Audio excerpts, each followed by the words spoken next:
Sorry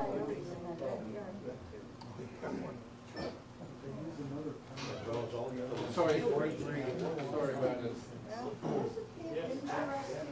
Like I said, I was going for. Well, let's get started. Best market. I just wanted to get. I've got Dennis here.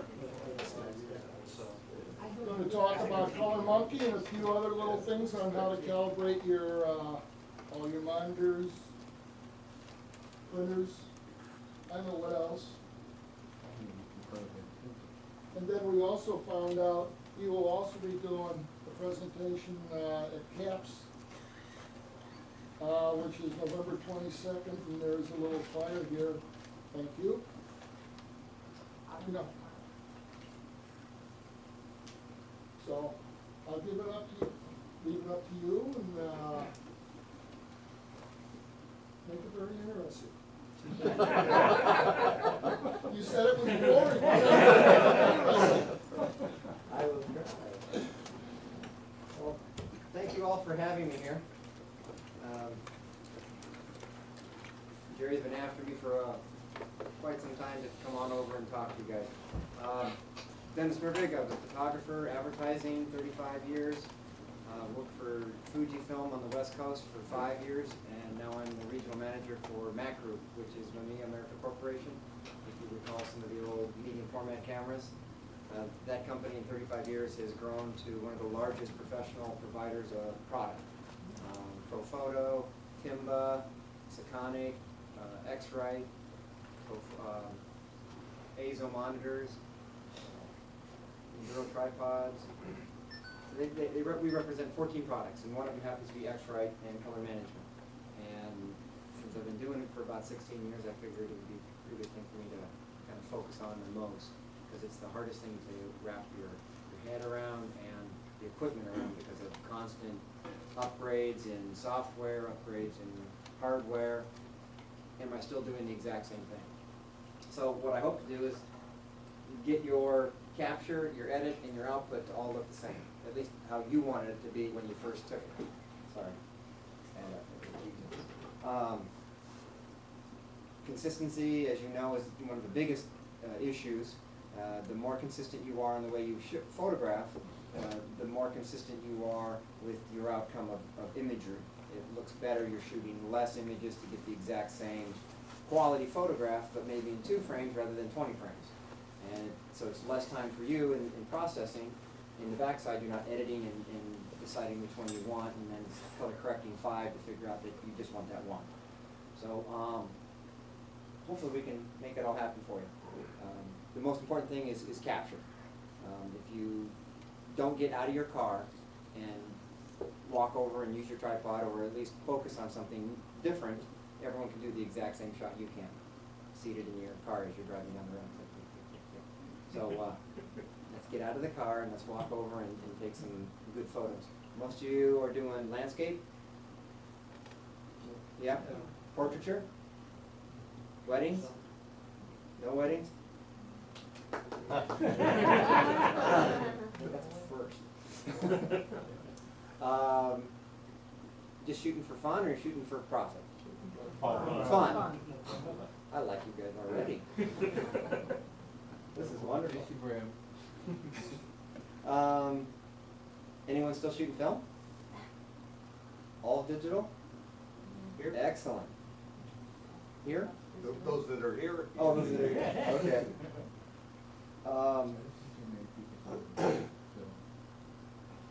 Yeah, I still shoot film. I still shoot a lot of black and white and a lot of color neg. But then I scan it. It's more fun that way. Metering, I think, is one of the hardest things to do, but one of the most important things. And you don't want to rely on your camera to think for you. So, who's using the professional mode? Pete? No one? Oh, I use it. I don't have to think, just point, shoot. So manual mode. Everyone's kind of setting their own apertures and determining if you're over or underexposed. Using a gray card. No gray cards? The palm of your hand. Person's face. Not into that. High tech, okay. Well, we're getting to consistency, so we're gonna move forward here. Color is relative to everyone's eye in here. So what you see is not what your neighbor sees. What your husband sees is not what you see. Oh, boy, that's true. What your wife sees and what you see are two different things as well. Sounds familiar. Men are more colorblind in red and blue than women. 1 out of 3. Used to be 1 out of 5, but now it's 1 out of 3. So we know sky is blue because we're told so, and we know that the American flag is red, white, and blue. So it can range a pretty large gamut. There's 4 million colors out there in RGB, so we can screw it up pretty fast, pretty quickly. Just by having it in fluorescent for white balance, so you're having it in the wrong color temperature when you're photographing it, and then you look at it in Photoshop and you go, oh my goodness, it's wrong. But if your monitor isn't color managed, it could be wrong as well, so now it's throwing it 2 directions. So you start correcting it one way, you send it to your printer says, oh, I know how to determine that color. It makes a print for you, you pull it up and you're like, that is not what I just told it to do. Because they're both wrong, so you just crossed the path. So you can photograph a subject, and in 4 shots, by setting up your camera differently, come out with 4 different results. These fluorescents don't go off in divisions, or they just go Yeah. all off at once? No, I can turn. Yeah, just this first bank here, because then it Yeah. wouldn't be so. The left tube, left tube. Excellent. So the first one just kind of missed the overall daylight exposure a little bit, but it's pretty close. Skin is a little pink. No detail in the tux. The dress is kind of satiny white, but it's blown out in a few places. Second one looks like they shot it in fluorescent, under fluorescent lighting. So we got nice green skin tone. The other one looks like possibly tungsten. So we got a little warm. Still no detail whatsoever, but green went red. So that's the telltale sign that now we're in the wrong exposures. You can, yes, definitely fix these in Photoshop, thank goodness. If you shot RAW, better than if you shot JPEG. And the last one, actually white. Clean dress, good skin tone, good green. Doesn't look like any crossover anywhere. So the goal is knowing your camera's operation, and you should always come up with this end result. If you metered, because out of the 4 colors that are there, green, white, and black, none of those are 18% gray. So if you're using the through the lens meter, it's going to determine white is gray, black is gray, green is gray. So none of them are going to be exposed correctly. So right off the bat, your exposure is wrong.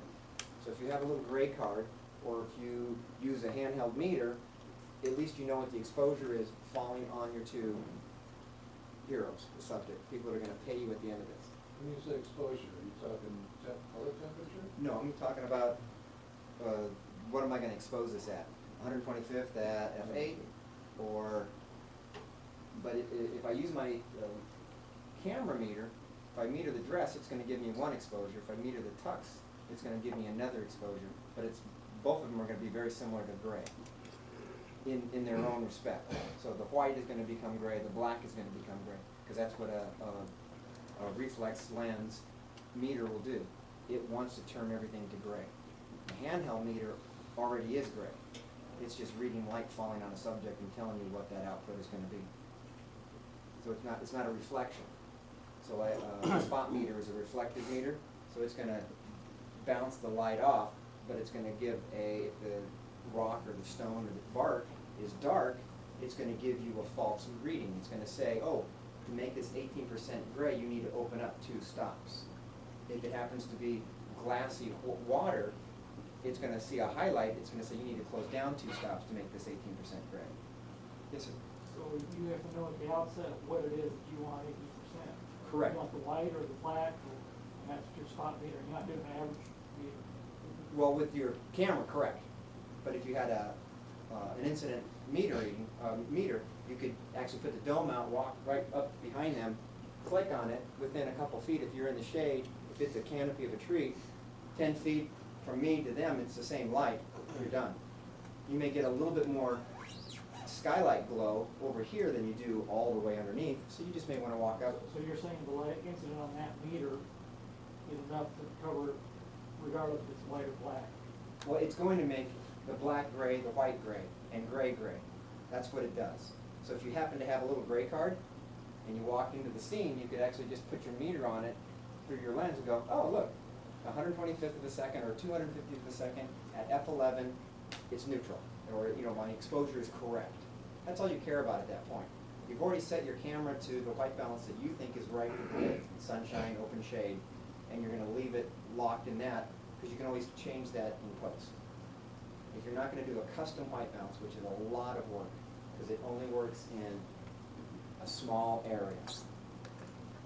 And I have some stuff up here that we should talk about what will help you get to that point. But a reflective meter is only gonna, it's trying to turn everything to 18% gray. So if you understand that much, then you know that you need to have a small gray card, the meter in the light that you're gonna be photographing in, so you know you get the proper exposure. How much would an average meter cost? Just for a run of the mill thing. $165 to $600 is what they go for nowadays, depending on how many bells and whistles you want. The old selenium dial meters with no batteries in them, they're not very accurate and they don't work very well with digital at all. Just to let you know. No, but that'd be great, but I got my, can you use it once you can. As long as it gives you a meter reading, an exposure. What would you put it on? Then you put it on M or aperture, A. Because if you say, well, I need the best depth of field, so I want to be able to pick my aperture rather than the shutter speed because it's a nice bright day. So you can fill the frame as close as possible with what you can, and it'll hopefully you have a center section and then a highlight and shadow side. It's going to dip, dip, dip, dip, dip, until it gets to the center. Once it's in the center, it's proper exposure. And most cameras still have that same, used to be a needle and a circle and they dialed together with the old Pentax, but now it's a digital scale that rises up and down. If it goes to the left, it's going underexposed. If it goes to the right, it's overexposed. In the center is where you'd like it.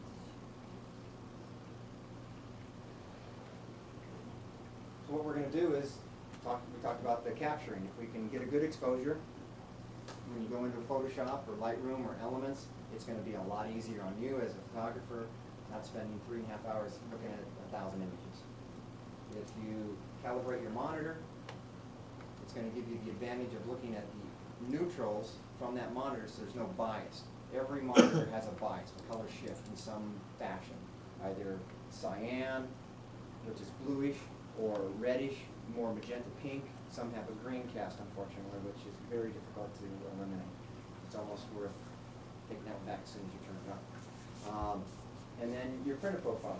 We have, if you're using drivers, which most of us are probably, anyone doing a RIP here? A raster imaging? No? Good. The drivers that Canon, Epson, HP, Sony, they supply you with glossy matte, all different types of papers.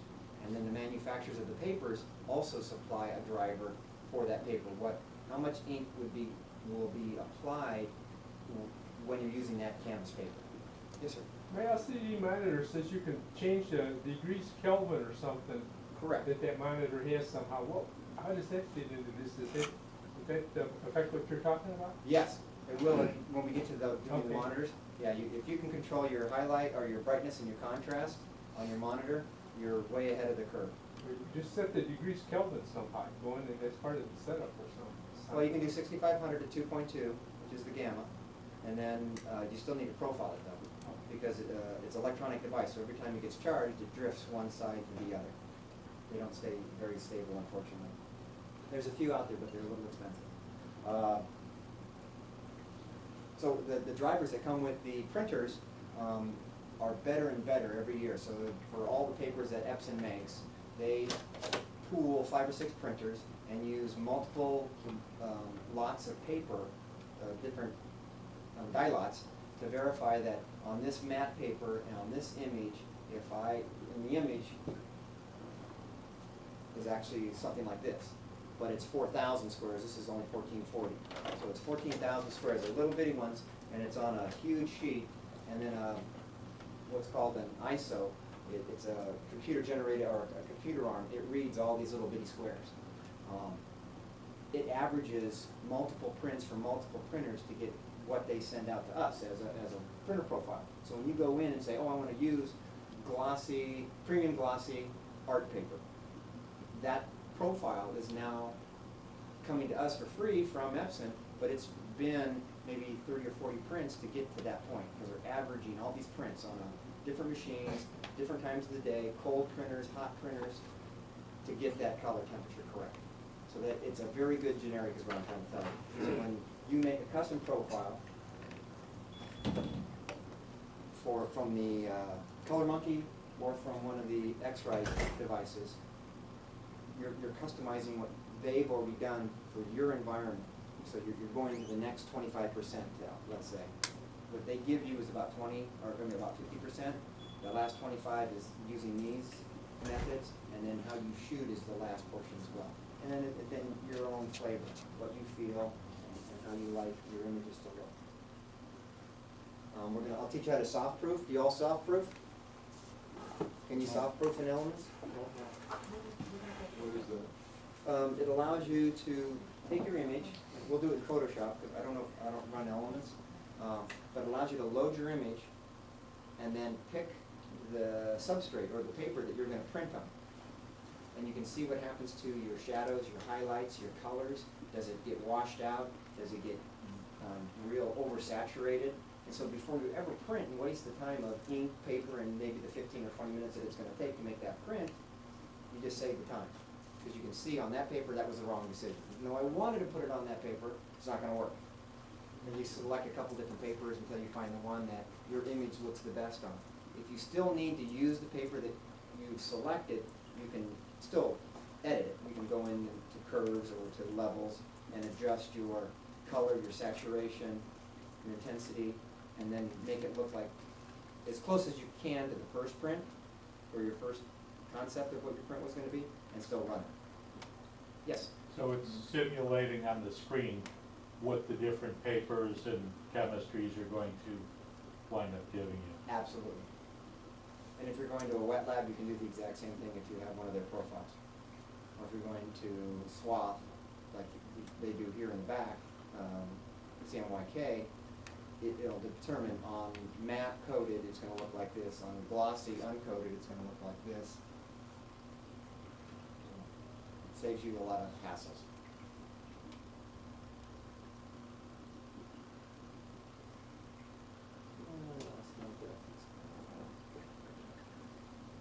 So some of the targets that you can use, color checker, and normally you just put them in the shot, the first frame. So you can, and it's just a reference target. I mean, you have your choice. This is paint on paper, so I mean it won't fade, but if you touch it, it will get destroyed. Step over into the light. Oh, I'm sorry. So they're both the same, just two different sizes. Same color, just assembled differently by someone's little small hand. What just came out from X-Rite was a device called the Passport. So now it's all in a little plastic thing, so you can't get it damaged. It's a little bit larger, so I lose the little ones, unfortunately, a lot. Put them in my pocket, I bend over, and I don't realize I dropped it, and find it later after with my shoe print on it. That was a nice $53, thank you very much. So this is the same target down here as those big ones and that smaller one. And then there's a customized one now. And this is for workflow, not for, it's color management to some degree, but it's more for workflow. Once you get your exposure, gray card, digital, 15%. You shoot this one time, click, and then you just put it away in that scene. And just shoot your model or shoot your landscape until you change. You don't have to shoot that again. And then when you go to post, that image becomes your color picker, basically. You pick the grayscale that makes your image look the best, and then you select all of your images that you want to apply it to, and you say synchronize, and now they all have the same exact color balance. And then if you're shooting skin tone, and this is why I think it's pretty cool, these two rows in the center here, one is magenta to cyan, the other one is a real blue cyan to a warmer cyan. Those are for skin tone. So if you shot, and for some reason there was a lot of blue in their skin, model's face, African American, it gets a lot of blue when you photograph it outside sometimes when we do have blue skies. You can go in and just click the bluer one and make the skin warmer. And you can just keep going until you find the one that you like.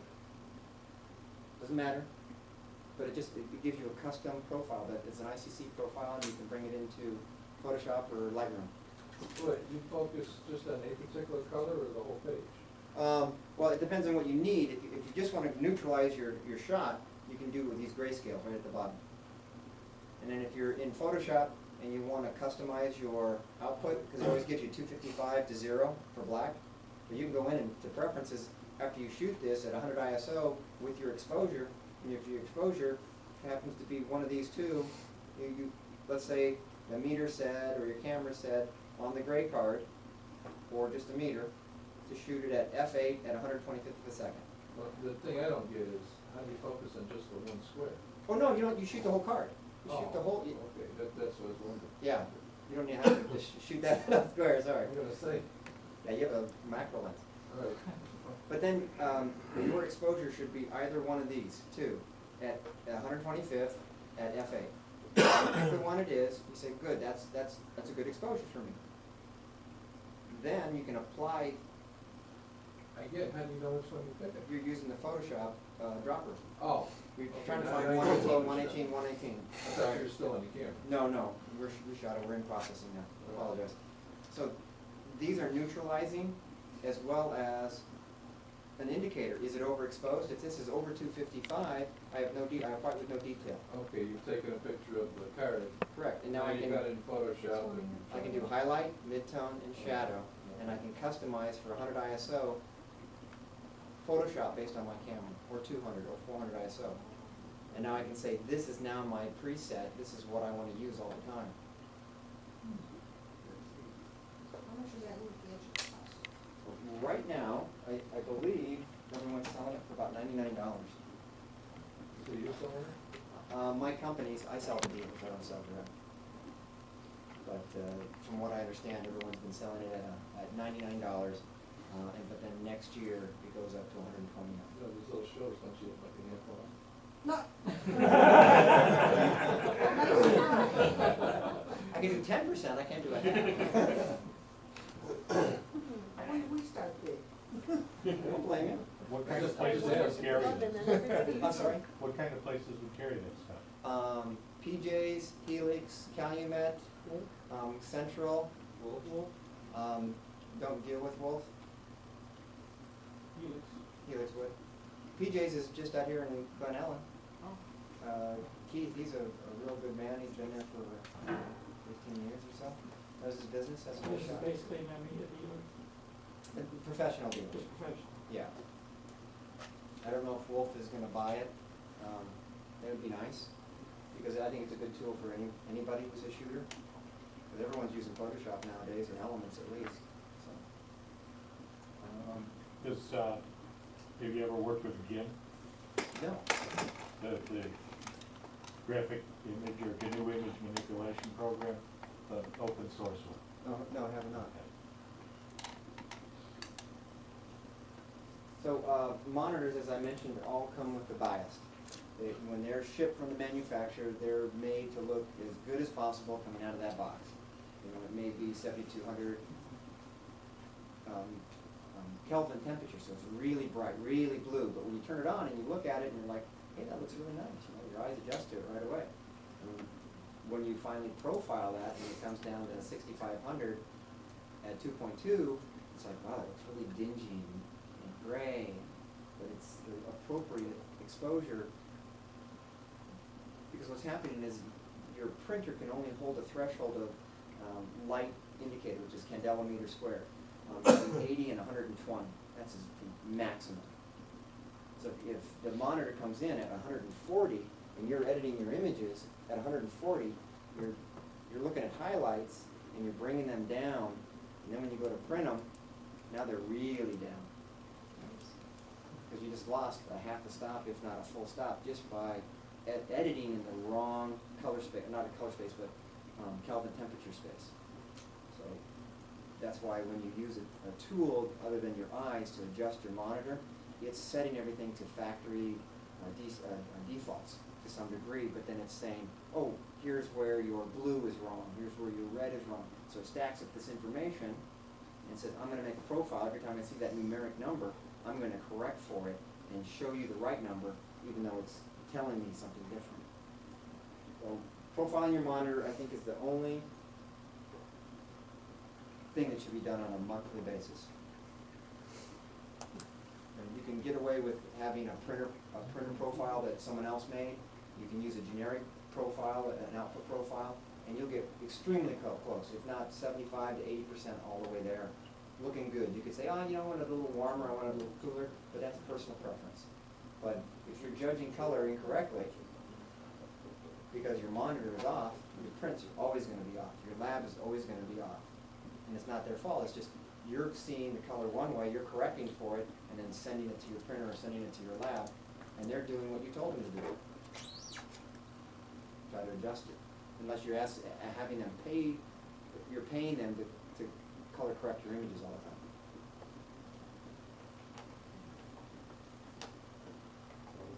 So basically the same thing. So, has anyone seen this one before? Okay, then you have to exclude yourself. So A and B. This proves that our eyes are perfect. Are they the same gray?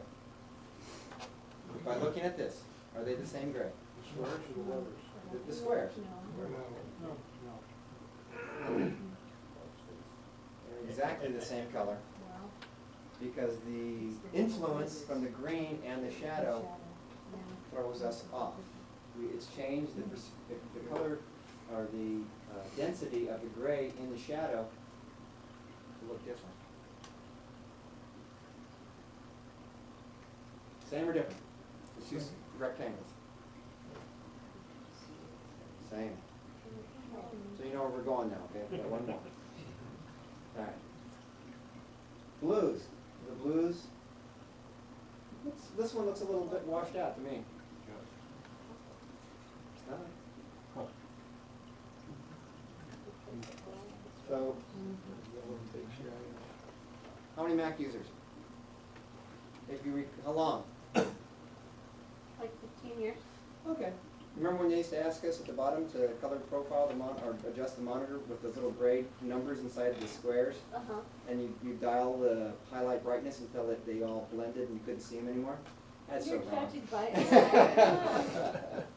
That's so wrong. That's so wrong, you said? Oh, yeah. I mean, I don't go to bed till midnight. I wake up at 5 in the morning. I should never judge color for anybody.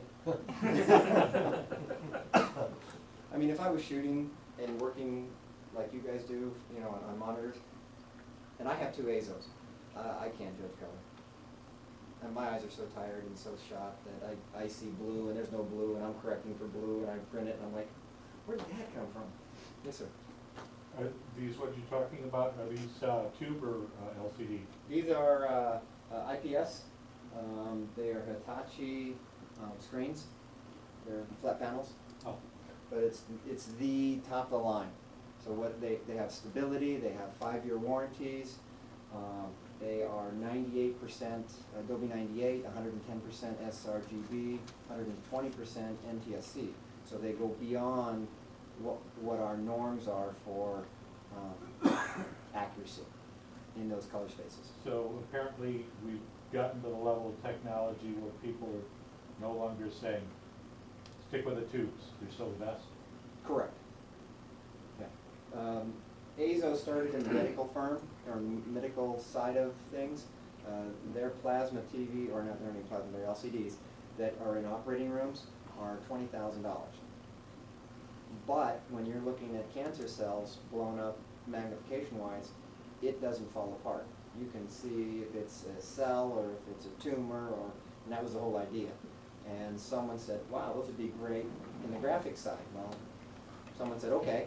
And they scaled it back because it didn't need to be that crisp or that sharp or that big. And we have 6 monitors out there that range from $3,500 to $1,125 in the graphic side. And then there is what's called the color edge side, and they go from just over 17 to about 900. What's important here? What's Color important is representation, or are you also getting resolution as well? you're getting resolution, you're getting color accuracy because you're not using your video card anymore. It has a 16-bit processor on board, and it's determining the color. So instead of using the only 256 colors available from your video card, it's using the best 256 colors from 4 million. So it's determining what your gray slope is going to be, what your color fidelity is going to be, and then when you get into 16-bit, it expands upon that. So, you know, and everyone goes, what's this ball for? Well, you know, here's sRGB, smallest color space that we use, sRGB, Adobe 98, and Pro RGB. So currently this is the biggest one, and that's the biggest my ball is. So what happens is that these colors, it's basically lab. There's light, L, A is this way, and B is going this way. So saturation and opacity. So is it dark? Here's white, here's black at the bottom. As we go away from gray, we get color and saturation, and as we go up and down, we get the same thing. So these have considerably more range in a PC monitor. Oh, well, I mean, a tube, correct.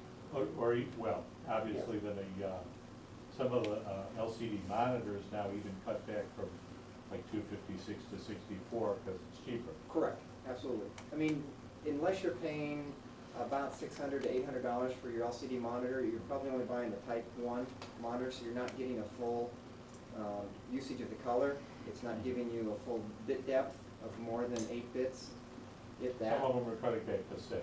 Correct.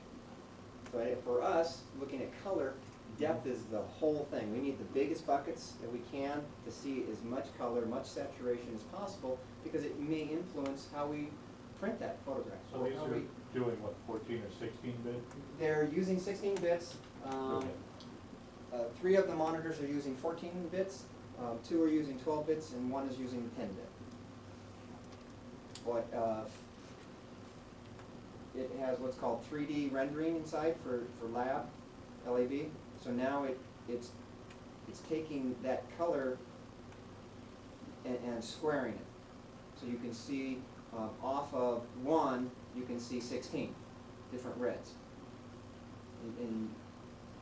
which is extremely important for graphic designers and photographers that are doing, you know, especially landscape. Because now if you just transferred your color into black and white, or it was black and white to begin with, and you're not using one channel, you're using 3 channels. Now you have highlight, shadow, and midtones that you can separate out and almost look 3-dimensional as you work on each layer. Yeah. Yes, ma'am. Are these monitors more stable, or you still have to? 15-minute warm time, done. You turn it off. At the end of the day, you save the 10 hours you're not working on it. You just added 3 years of life. Do you need to check every month and recalibrate it? It tells you when it wants to calibrate, Wow. and you can use pretty much any of the colorimeters on the market. Spider, X-Rite, Color Monkey, and it does it internally. It has its own software called the Color Navigator, CE.